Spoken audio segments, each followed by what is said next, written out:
رمضان کا مہینہ ہمیں انسانیت کی ہمدردی سکھلانے کے لیے آیا تھا. سن لیجیے، رمضان کے مہینے میں ہم اور آپ بھوک اور پیاس کو برداشت کر رہے تھے. ہمارے سامنے میں کھانا موجود ہے لیکن ہم نہیں کھا رہے تھے. ہمیں بھوک کا احساس تھا، ہمیں پیاس کی شدت کا بھی احساس تھا. رمضان کے مہینے کے اندر یہ احساس دلا کر کے اللہ رب العالمین ہمیں یہ سکھانا چاہتا ہے کہ رمضان کے مہینے میں جس طرح سے تم بھوک اور پیاس کی تکلیف کو محسوس کر رہے تھے، مسلمانوں رمضان کے بعد تم غریبوں اور فقیروں اور محتاجوں کی بھوک اور پیاس کی تکلیف اور شدت کو محسوس کرنا، تم ان کی خبر گیری کرنا. میرے دوستو اللہ اکبر، آج کل کیسے حالات ہیں، مزدوروں کے کیا کیا حالات ہیں ہم اور آپ جانتے ہیں. کیسی کیسی ویڈیو ہم اور آپ دیکھتے ہیں کہ لوگ بھوکے مر رہے ہیں. کتنے ایسے دہاڑی مزدور ہیں جو ویڈیو بنا کر کے یہ بتلاتے ہیں، یہ دکھلاتے ہیں کہ کرونا وبا سے ہم مرے نہ مرے لیکن بھوک کی وجہ سے ہم مر جائیں گے. ہمارے آس پڑوس کے اندر، ہمارے رشتہ داروں کے اندر کتنے غریب مزدور ہیں جو روزانہ کمانے والے لوگ ہیں. رمضان کے مہینے میں رب العالمین نے ہمیں یہی سکھلایا ہے کہ ہم غریبوں کا خیال رکھیں.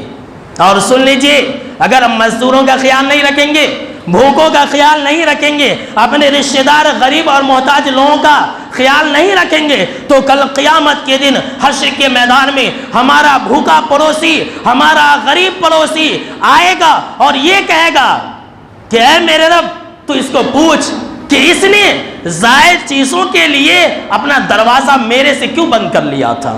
اللہ اکبر، زائد چیزوں کے لیے. آج ہمارے پاس زائد چیزیں ہیں، اس بارے میں کوئی شک نہیں ہے، لیکن جو روزانہ کام کرنے والے ہیں، جو دہاڑی مزدور ہیں، ان کے پاس زائد چیزیں نہیں رہتی ہیں.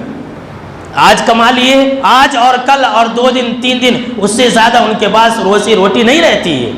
یہ رمضان کا مہینہ ہمیں یہی سکھانے آیا تھا، ہمیں یہی پیغام دینے آیا تھا کہ اپنی تکلیف، جس طرح سے تم نے اپنی تکلیف کو محسوس کیا، بھوک اور پیاس کی شدت کو جو تم نے جانا اور پہچانا، دوسرے مسلمانوں کا بھی خیال رکھو، غریبوں اور محتاجوں کا بھی خیال رکھو.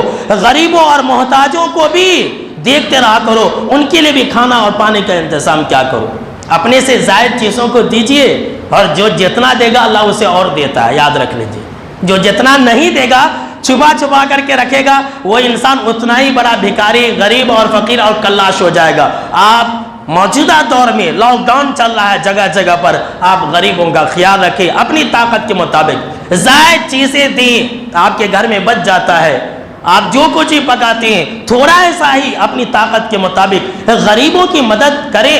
اگر کرتے ہیں تو رمضان سے ہم نے سبق لیا ہے، روزہ کا پیغام ہم نے سمجھ لیا ہے. اللہ رب العالمین جو ہمیں سکھانا چاہتا ہے ہم نے سیکھ لیا ہے. اور اگر نہیں تو میرے دوستو یقین مانی کہ ہم روزے کے روحانی اثر سے محروم ہیں.